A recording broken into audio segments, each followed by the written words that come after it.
The annual Medical Excellence Awards dinner was in full swing at the Ritz-Carlton. Crystal chandeliers cast a soft glow over Manhattan's medical elite as my parents, Doctors Robert and Diana Chin, held court at their usual table.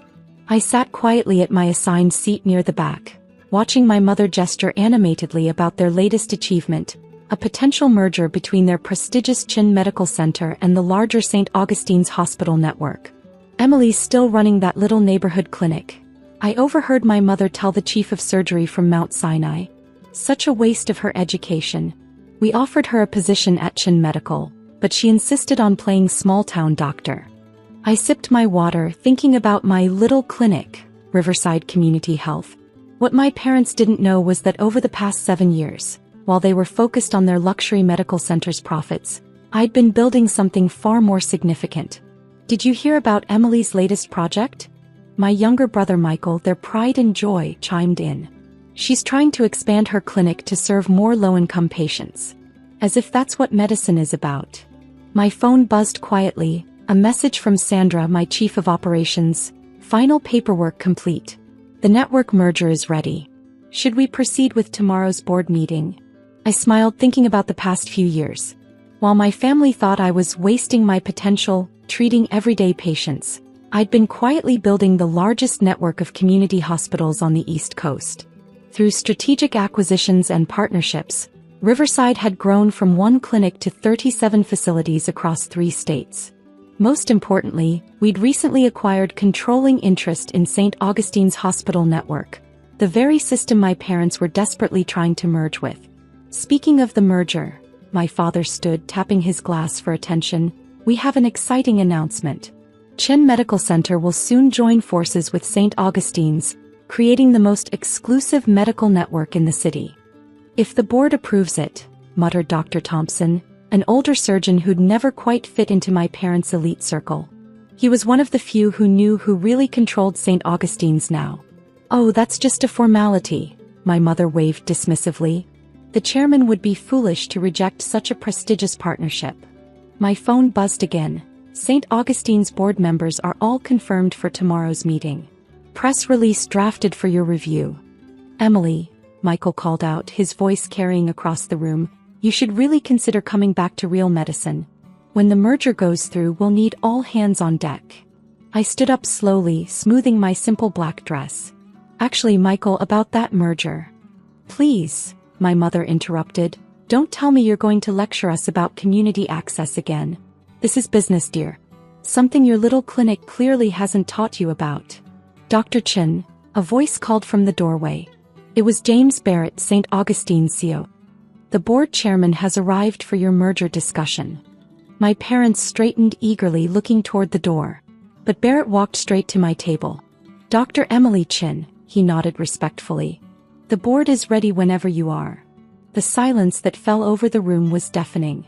My mother's champagne glass slipped from her fingers, shattering against the floor. My father's face drained of color as realization dawned. Emily, he whispered. What have you done? I picked up my portfolio, the one containing details of every hospital and clinic in my network, including their precious Chin Medical Center's mounting debt that they'd hidden from their investors. Done. I smiled, remembering all the times they'd dismissed my vision for accessible healthcare. I built something a bit larger than a little clinic. Shall we discuss that merger now? The Ritz-Carlton's private conference room felt smaller than it was as my parents and Michael practically stumbled in after me, followed by James Barrett and several St. Augustine's board members. This is impossible, my mother kept saying, her perfect composure cracking. Riverside is just a community clinic. Was just a community clinic, I corrected, pulling up our network's data on the room's display screen. Now it's Riverside Health Network. 37 facilities, 15,000 employees, and the highest patient satisfaction rates in the region. But the money, Michael stammered, scrolling frantically through his phone. The resources needed to acquire St. Augustine's are considerable, I nodded. Fortunately, while you were focusing on luxury suites for wealthy patients, I was building a sustainable healthcare model that actually turns a profit while serving everyone. My phone buzzed, a message from Sandra. New England Medical Journal wants to feature your community health model. Also, the state health department approved all new clinic locations. Speaking of profits, I continued, pulling up another document, let's discuss Chin Medical Center's finances. Particularly those creative accounting practices you've been using to hide your losses. My father's face went even paler. How did you? Due diligence, Dad. When you apply for a merger, the acquiring company looks at everything. And I mean everything. James Barrett cleared his throat. Dr. Chin, Emily, is being modest. Riverside's model of combining high-quality care with community access has revolutionized healthcare delivery in the region. That's why the board appointed her as chairman. My mother sank into a chair, her hands shaking. All those board meetings we tried to arrange with St. Augustine's came straight to my desk, I finished. I particularly enjoyed your proposal to convert their community care units into premium spaces. Very characteristic of your priorities. Michael stood up, straightening his tie. This is absurd. Our medical center has been the most prestigious facility in the city for decades. Prestigious doesn't mean profitable, I replied, displaying more financial data. Or effective. Your patient outcomes have been declining for years, while your fees have skyrocketed. Meanwhile, Riverside's integrated care model. Stop, my father interrupted. Those numbers are confidential. Not from the board chairman of the company you're trying to merge with, I said quietly. Did you really think nobody would notice how you've been shifting resources from patient care to cosmetic upgrades? Barrett handed out folders to everyone. These are the terms Riverside is willing to offer.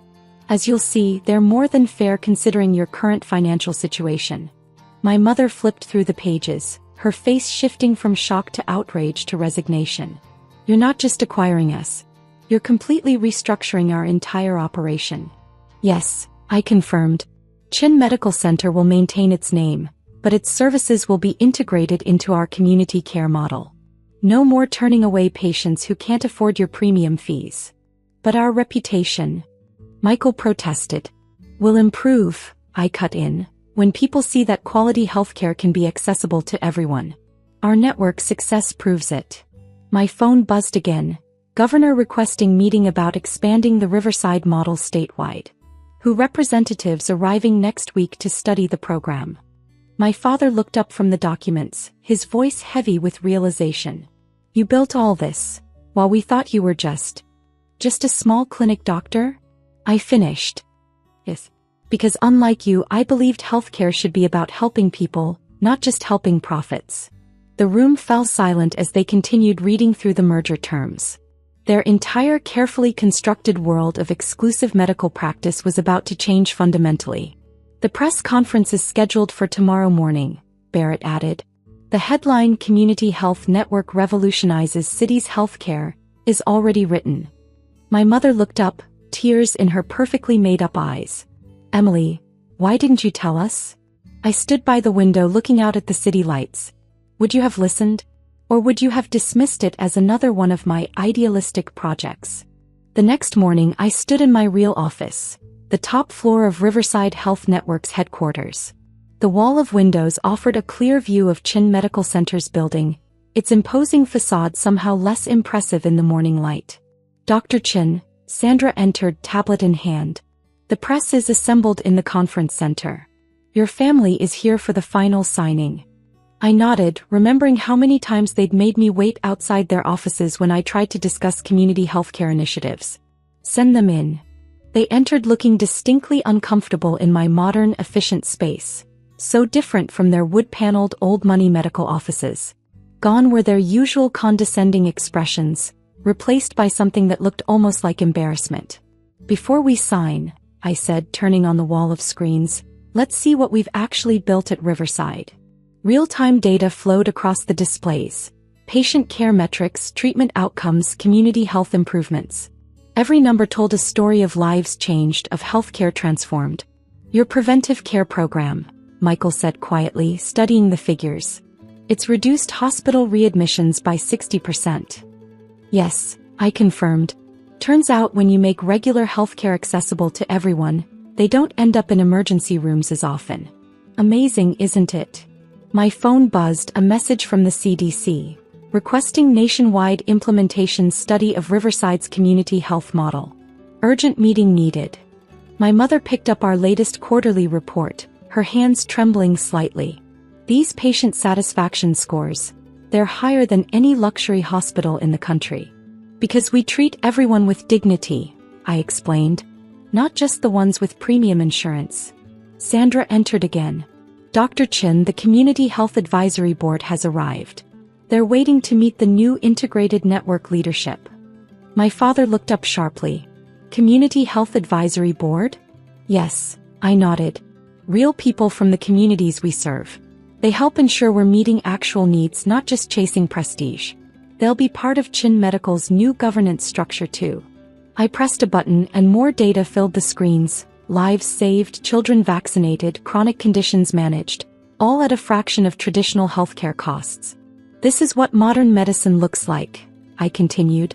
Not marble lobbies and VIP suites, but real measurable impact on people's lives. Michael stood up, surprising everyone. Teach me, he said quietly. I want to understand how you did this. The model isn't complicated, I replied. We just put patients before profits. Everything else follows from that. My phone buzzed again. United Nations Health Division requesting consultation on implementing Riverside model in developing nations.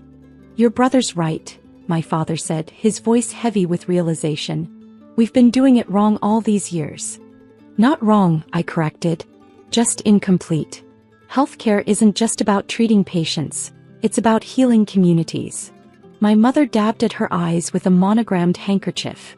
All those times we called you a disappointment. Helped me prove that another way was possible, I finished. Sometimes being underestimated is the greatest advantage you can have. The doors opened as the Community Advisory Board members filed in, teachers, social workers, local leaders, and yes, some of my original clinic patients. The contrast between them and my family's usual crowd of wealthy hospital donors couldn't have been clearer. The new integrated network launches today, I said, picking up the final merger documents. You can fight it and lose everything, or embrace it and be part of something revolutionary. Your choice. One by one they signed. Even Michael managed a genuine smile. Well, he said, I guess my big sister knew best after all.